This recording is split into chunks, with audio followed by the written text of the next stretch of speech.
ठीक है, तो आज की क्लास में हमें करना है झारखंड का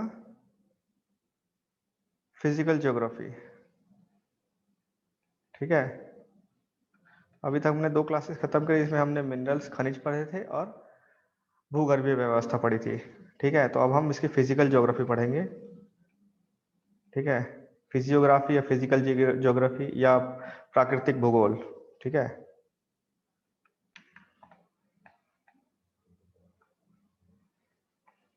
ठीक है, झारखंड का तो पूरे झारखंड की जो अगर फिजिकल ज्योग्राफी या प्राकृतिक भौगोलिक क्षेत्र है उसको हम मोटे मोटे तौर पर 5 भागों में बांट सकते हैं। देखिए, पहला है पाट क्षेत्र, ठीक है, दूसरा है मध्य पठारी क्षेत्र, तीसरा है बाहरी पठारी क्षेत्र, चौथा है दामोदर घाटी क्षेत्र और पांचवा है संथाल परगना क्षेत्र। अब इन अलग अलग इन क्षेत्रों को हम एक एक करके डिटेल में पढ़ेंगे। ठीक है, पहला है आपका रीजन पाट क्षेत्र। पाट क्षेत्र देखेंगे तो आप ये है जो सबसे अधिक ऊंचाई वाला क्षेत्र है। ठीक है, झारखंड का सबसे अधिक ऊंचाई वाला क्षेत्र है।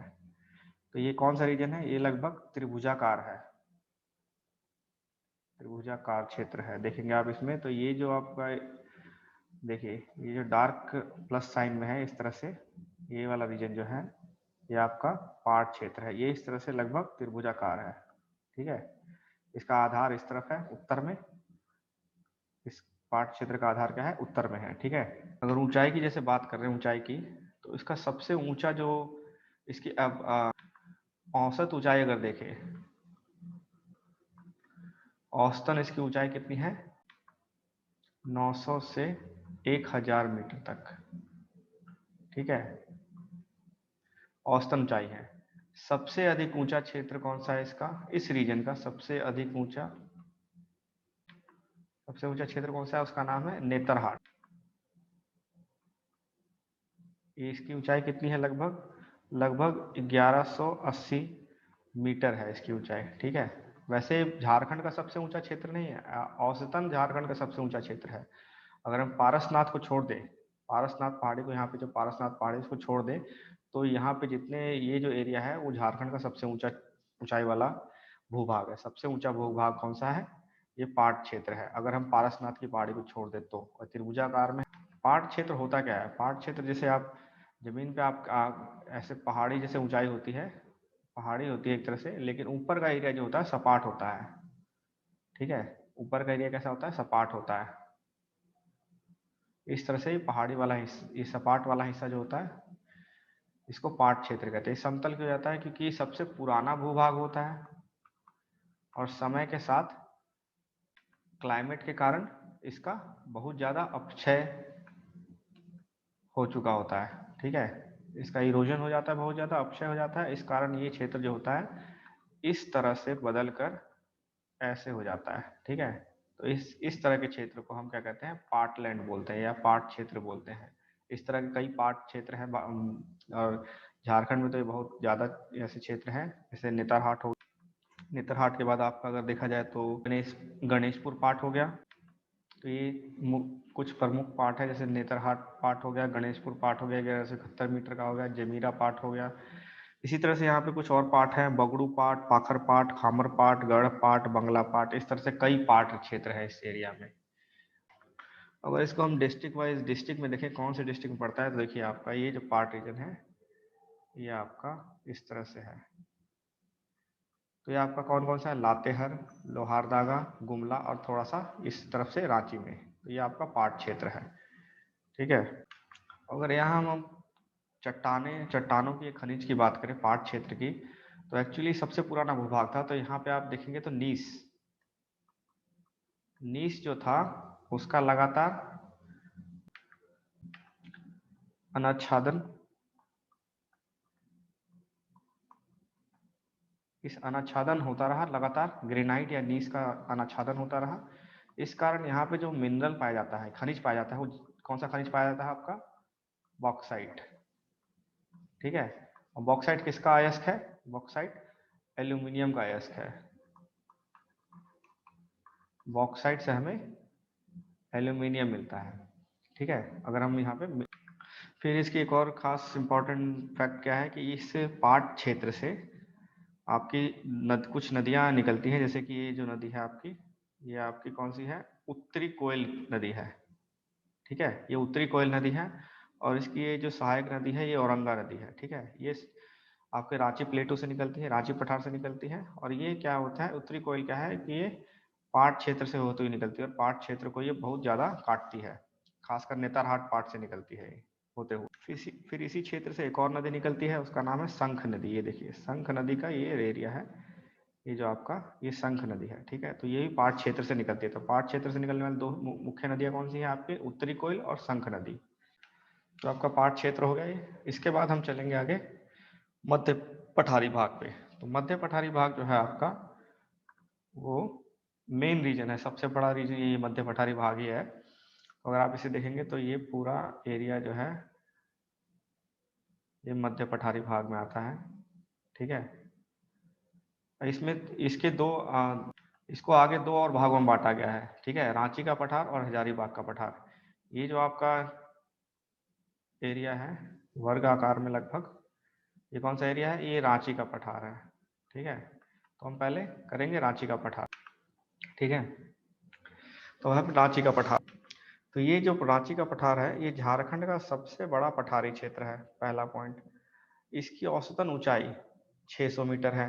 ठीक है, इसका आकार जो है वो लगभग चौरस है, इस तरह से। ठीक है, लगभग चौरस है।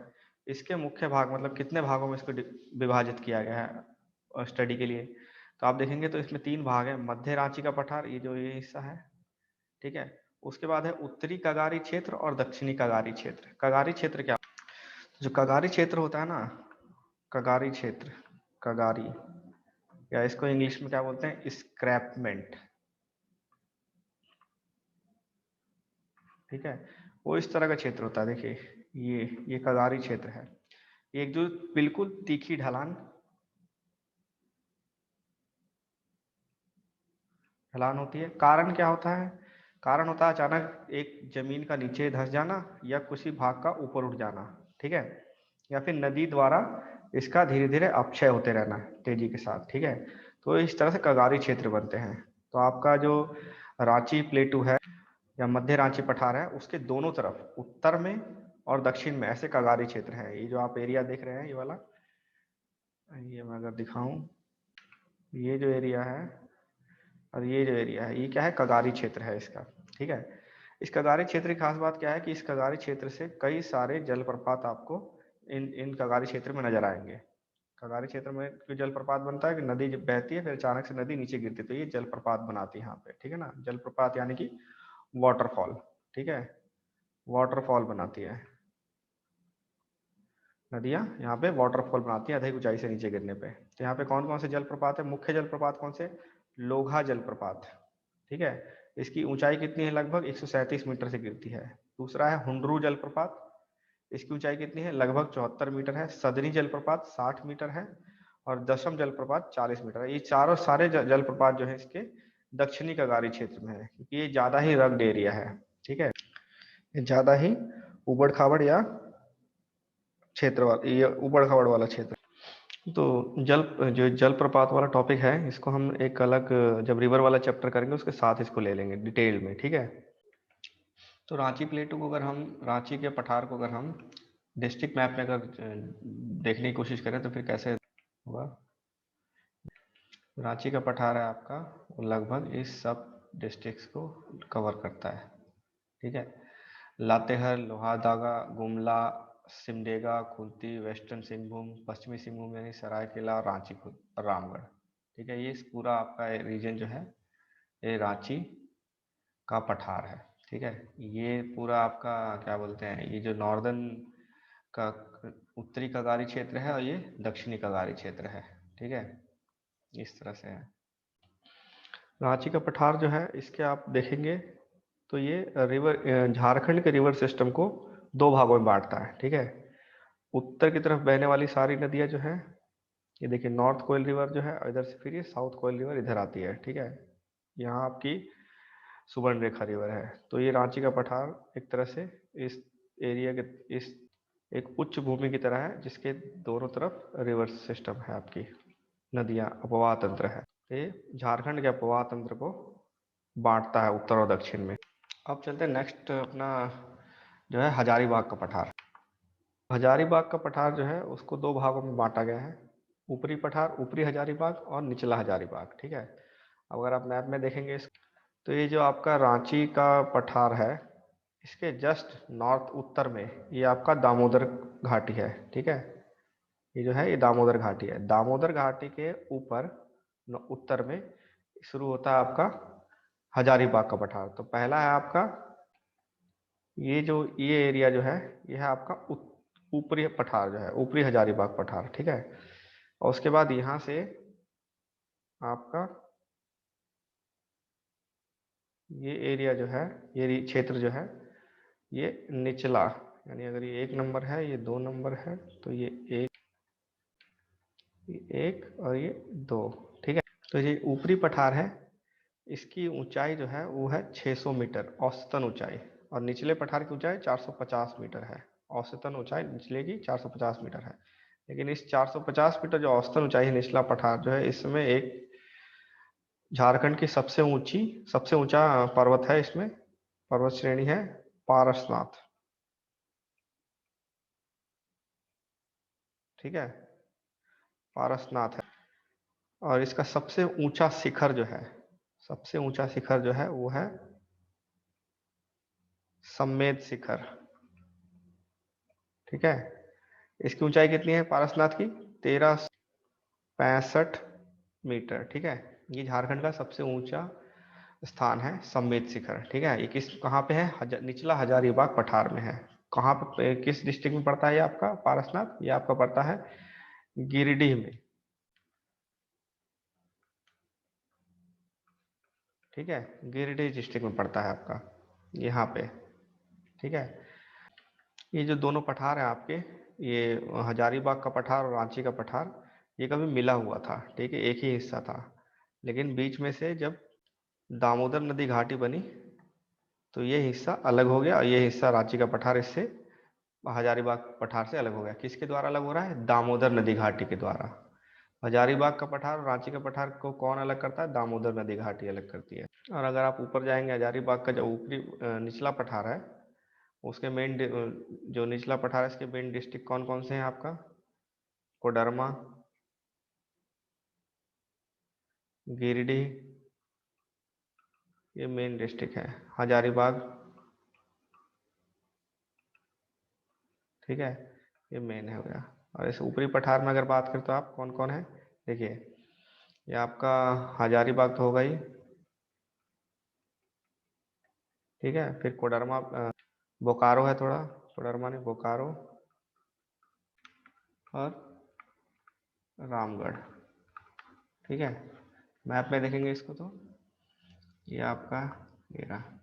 ठीक है, ये हिस्सा, और आपका जो ऊपरी पठार है उसमें एक और डिस्ट्रिक्ट आता है आपका छतरा। छतरा भी, छतरा का कुछ हिस्सा, छतरा डिस्ट्रिक्ट कुछ हिस्सा ऊपरी हजारीबाग पठार में है, निचले हजारीबाग पठार में। ठीक है, तो यहाँ पे छतरा भी है। एक्चुअली छतरा का पठार है और छतरा का प्लेन है, छतरा समतल रीजन भी है। छतरा का पठार जो है हजारीबाग पठार का ही हिस्सा है। छतरा पठार जो है वो इसका तीसरा हिस्सा माना जाता है। ठीक है, एक और क्वेश्चन है, जैसे कि अगर मैंने बोला कि रांची का पठार और हजारीबाग का पठार, इसको अलग कौन करता है? अलग करता है यहाँ पे कौन सा? दामोदर नदी घाटी। लेकिन इसको यहाँ ये दोनों एक जगह मिलते भी हैं, जैसे ये जो जगह जो है ये मिलते भी हैं, रांची का पठार और हजारीबाग का पठार। तो ये जगह कौन सा है? इस जगह का नाम है टोंडी परगना। ठीक है, टोंडी परगना, ये कहाँ पड़ता है आपका? लातेहार डिस्ट्रिक्ट में। ठीक है, लातेहार डिस्ट्रिक्ट में पड़ता है टोंडी परगना। तो ये आपको जो निचला पठार ऊपरी पठार सब एक जगह, और रांची का कहाँ मिलते हैं? लातेहार में जाकर मिलते हैं, में टोंडी परगना। ठीक है, तो ये दो इंपॉर्टेंट चीज। ठीक है, देखिए आपका पाट क्षेत्र हो गया, मध्य पठारी क्षेत्र हो गया, अब है बाहरी पठारी क्षेत्र। ठीक है, तो अब चलते हैं हमारे तीसरे हिस्से की तरफ, जो है कि बाहरी पठारी क्षेत्र। ठीक है, बाहरी पठारी क्षेत्र को भी अगर देखा जाए तो बाहरी वो हिस्सा है जो मेन छोटा नागपुर पठार से अलग है। ठीक है ना, तो ये जो मेन है, ये जो है एक तरह से मेन छोटा नागपुर पठार है ये पूरा। ठीक है, ये जो आपका ये हजारीबाग, ऊपरी हजारीबाग पठार को, पाटलैंड, और ये आपका रांची का पठार, ये सब मिला के छोटा नागपुर पठार है मेन। ठीक है, उसके बाहर जो एरिया है वो क्या है, बाहरी पठारी क्षेत्र है। बाहरी पठारी क्षेत्र है और बाहरी निम्न क्षेत्र भी है। तो बाहरी पठारी क्षेत्र में कौन कौन से हैं? बाहरी पठारी क्षेत्र मतलब एक उत्तर की तरफ होगा और एक दक्षिण की तरफ होगा। ठीक है, तो उत्तर में कौन कौन सा है, देखिए उत्तर में पहला है गढ़वा उच्च, ये जो है ये आपका गढ़वा उच्च भूमि है। ठीक है, उसके बाद ये है कोयल औरंग नदी घाटी। ठीक है, दूसरा कोडरमा गिरिडीह जो पठारी क्षेत्र है वो ये है आपका तीसरा। उसके बाद है आपका यहाँ पे पलामू में, ये पलामू में है छतरपुर निम्न भूमि, लो लैंड एरिया है, निम्न भूमि है। ठीक है, तो ये उत्तर में बाहरी पठारी क्षेत्र है। ठीक है, उसके बाद आपका दक्षिण में बाहरी पठारी क्षेत्र है। दक्षिण बाहरी पठारी क्षेत्र कौन सा? एक शंख नदी घाटी है और फिर दक्षिणी कोयल नदी घाटी जो है। ठीक है, तो ये आपका इस एरिया में है दक्षिणी कोयल नदी घाटी और शंख नदी घाटी। तो ये आपका जो है, जो साउथ कोयल नदी है वो आपका इस एरिया में है और जो क्षेत्र में, और जो आपकी शंख नदी घाटी है वो ये आपकी शंख नदी है। शंख नदी बाद में साउथ दक्षिणी कोयल में मिल जाती है। ठीक है, ये जो घाटी क्षेत्र हो गया आपका, ये दक्षिणी बाहरी पठारी क्षेत्र है। ठीक है ना, ये रीजन। इसके बाद आता है एक तीसरा रीजन दक्षिणी में ही, दक्षिणी पठारी क्षेत्र का जो फर्स्ट सेकंड और ये थर्ड जो है, ये है धारवाड़ क्षेत्र। जो आपका आर्कियन टाइम हमने जियोलॉजी में भूगर्भीय व्यवस्था में पढ़ा था, आर्कियन समय की जो चट्टानें थी उसमें एक आर्कियन समय की चट्टान है धारवाड़। ठीक है, धारवाड़ युग आर्कियन युग का ही एक हिस्सा है। तो धारवाड़ जो क्षेत्र है वो आपका पूरा नीचे वाला है, जो ये हिस्सा जो है ये धारवाड़ क्षेत्र है। ठीक है, तो इसको डिटेल में करते हैं धारवाड़। तो धारवाड़ क्षेत्र में आपका कुछ और फिजिकल डिवीजन जो है वो है कौन कौन? देखिए ये है आपका पंच परगना, डिलीट कर दीजिए,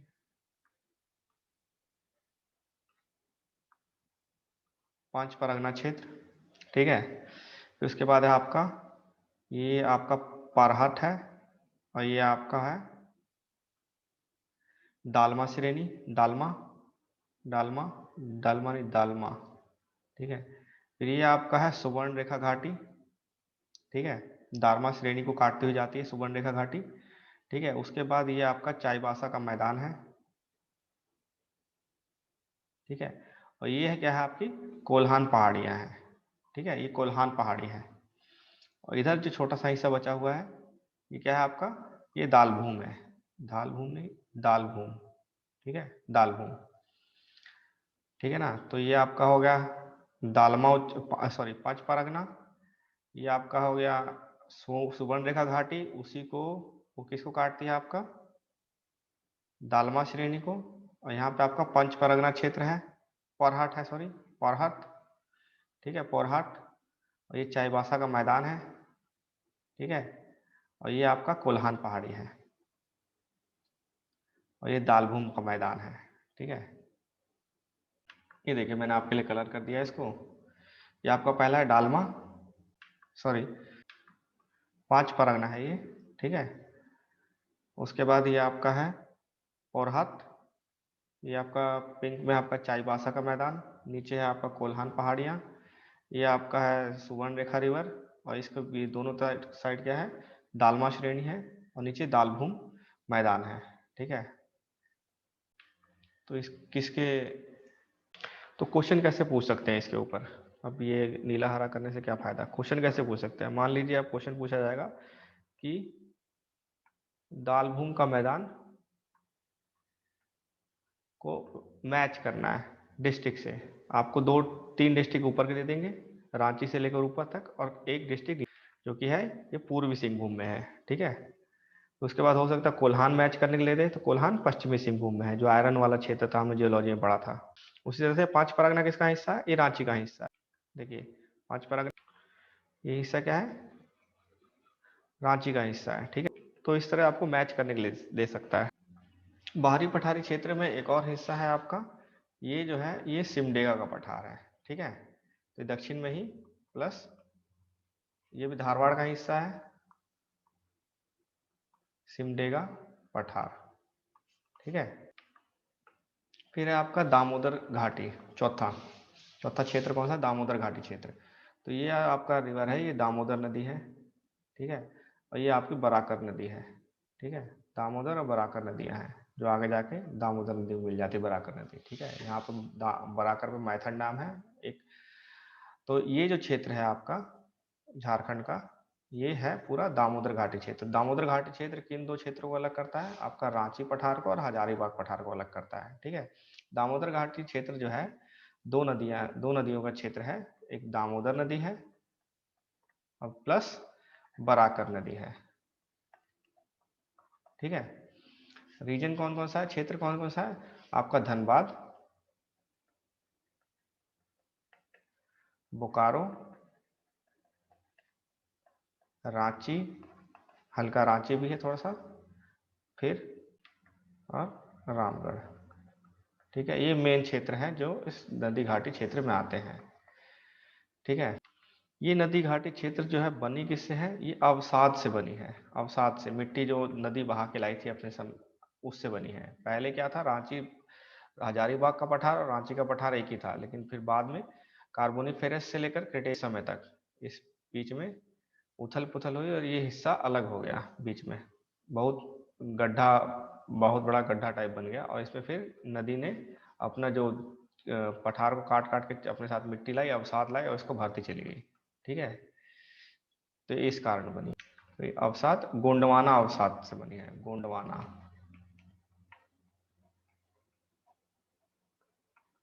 ठीक है। सेडिमेंटेशन से, कार्बोनिक फेरस से लेकर क्रिटेशियस तक इस समय के दौरान इसका सेडिमेंटेशन होता रहा और ये नदी घाटी बनी। नेक्स्ट है आपका संथाल परगना क्षेत्र, ठीक है। संथाल परगना क्षेत्र जो है, इसको दो भागों में इसको विभाजित किया गया पढ़ने के लिए, राजमहल पठार और संथाल परगना की उच्च भूमि। तो ये जो है आपका, ये राजमहल पठार है, ठीक है। और ये आपका संथाल परगना उच्च भूमि है। तो राजमहल पठार पहले करेंगे। तो राजमहल का पठार जो है वो मेसोजोइक मेसोजोइक पीरियड यानी समय की चट्टाने हैं, इस समय बना था राजमहल पठार। इसका जो आप देखेंगे, तो ये मेन जो क्षेत्र है इसका, वो है आपका पाकुड़ और साहेबगंज, ठीक है। ये आपका है, ऊपर देखेंगे इसमें, तो ये पाकुड़ और साहेबगंज एरिया जो है, ठीक है ना, ये मेन इसका रीजन क्षेत्र है, पाकुड़ और साहेबगंज। इसमें क्या है कि आप आपका ये इस तरह से नॉर्थ साउथ डायरेक्शन में है, और इसका जो ये इस तरह से नॉर्थ साउथ डायरेक्शन में है, और इसका जो वेस्टर्न भाग है, पश्चिमी भाग है, ये ऊपर की तरफ उठा था, ठीक है। मेसोजोइक समय में ये इसके ऊपर उठने की वजह से ढलान जो है इस तरफ है, तो इसी वजह से, उठने की वजह से ही इसका जो यहाँ पे एक गहरा स्थान बन गया, जिसकी वजह से जो गंगा नदी है वो साहेबगंज में एंटर करती है और अपना सेडिमेंटेशन यहाँ ले आती है, ठीक है। तो ये पश्चिमी भाग से उठा हुआ है और पूर्वी भाग से नीचे ढलान है इसमें, राजमहल का पठार में। तो ये बना किससे है? जैसे ये मेसोजोइक समय में जो ज्वालामुखी का जो लावा ऊपर आया था, उसी से बना है, ठीक है। तो ये जैसे आपका दक्षिण में दक्कन के पठार हैं, ठीक उसी तरह से ये भी बना है राजमहल का पठार आपका, ज्वालामुखी के लावा से। ये कब बना था? मेसोजोइक पीरियड में बना है ये, ठीक है। इसकी ऊंचाई नहीं, ऊंचाई ज़्यादा से ज़्यादा 150 से 200 मीटर औसतन ऊंचाई है इसकी, ठीक है। इसके बाद आपका आता है संथाल परगना क्षेत्र। संथाल परगना क्षेत्र का मेन जो डिस्ट्रिक्ट है वो आपका है देवघर। ठीक है, ये देवघर रीजन जो है ये मेन एरिया है। और कौन कौन से आप देखेंगे इसमें, तो मैप में देखिए देवघर, गोड्डा, दुमका, पाकुर, जामतारा, ये सब आपका संथाल परगना क्षेत्र में है। ठीक है, ये रीजन भी आपका बसाल्ट से बना है, ज्वालामुखी मिट्टी से बना है। ठीक है, बसाल्ट, ठीक है, बसाल्टिक सॉइल से बना है, मिट्टी से बना है ये पूरा एरिया। ठीक है, इसमें आपका ये देखेंगे तो ये आपका उच्च भूमि, यहाँ ऊंचाई ज़्यादा है, इधर नीचे है ये एरिया, इसके अपोजिट है। तो ये आपका बंगाल और क्या कहते हैं झारखंड का बॉर्डर बनाता है। ठीक है, इस रीजन में कुछ पहाड़ियाँ भी हैं, कुछ पहाड़ियाँ नुकीली हैं और कुछ पहाड़ियाँ गुंबदनुमा है, इस तरह से है। ठीक है, इस तरह की पहाड़ियाँ बनती हैं जब धीरे धीरे जमीन ऊपर उठती है। तो कुछ पहाड़ियाँ जो नुकीली पहाड़ियाँ हैं, इन पहाड़ियों को कहते हैं टोंगरी कहते हैं। ठीक है, और जो गुंबदनुमा पहाड़ियाँ हैं, इन पहाड़ियों को हम डोंगरी कहते हैं। ठीक है, टोंगरी और डोंगरी ये पहाड़ियों को कहते हैं। जो नुकीली पहाड़ियाँ उसको टोंगरी और जो गुंबदनुमा है उसको डोंगरी बोलते हैं। तो यहाँ पे आपका फिजिकल डिवीजन जो है वो झारखंड का वो खत्म हो गया, जिसमें हमने 5 क्षेत्र पढ़ लिए, पाट क्षेत्र, मध्य पठारी क्षेत्र, बाहरी पठारी क्षेत्र, दामोदर घाटी और संथाल परगना क्षेत्र। ठीक है, ये आपका फिजिकल डिवीजन खत्म हो गया। इसके बाद हम प्रवाह तंत्र लेंगे, यानी नदियाँ लेंगे, और नदियों के साथ साथ हम जलप्रपात ले लेंगे। ठीक है, इन दोनों टॉपिक को करेंगे अब।